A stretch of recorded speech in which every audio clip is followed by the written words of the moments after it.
Brace yourselves, Northeast Ohio. Winter is coming, and it's not holding back.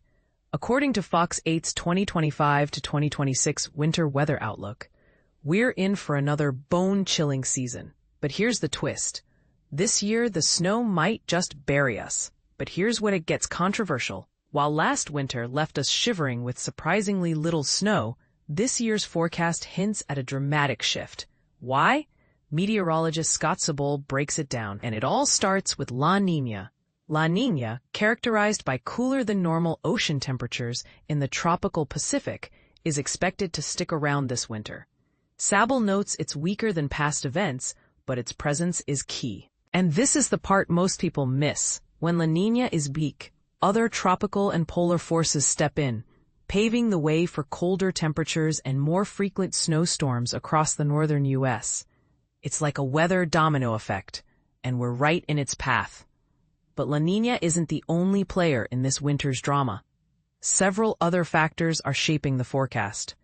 The Indian Ocean is in a favorable phase, amplifying the influence of tropical weather patterns. Snow cover is expanding across Siberia, Eastern Europe, and Western Asia, which could impact the polar vortex's strength and position. Warm waters in the northern Pacific are moving eastward, potentially building a high-pressure ridge over Alaska.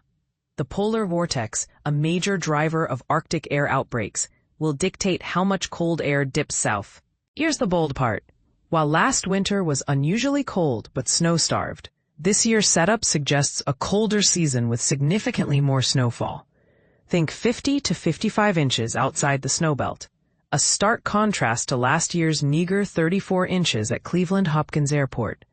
But is this forecast too optimistic, or are we in for a winter wonderland nightmare?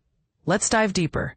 Looking back, last winter was a rarity, the first in 15 years with colder than normal temperatures and below normal snowfall. December started frigid, Christmas was mild, and then January and February brought relentless cold. Sabol recalls the bottom fell out, yet snow remained elusive. Despite the lack of snowfall, snow cover days were above normal, the most since 2017-2018. It was a winter of contradictions.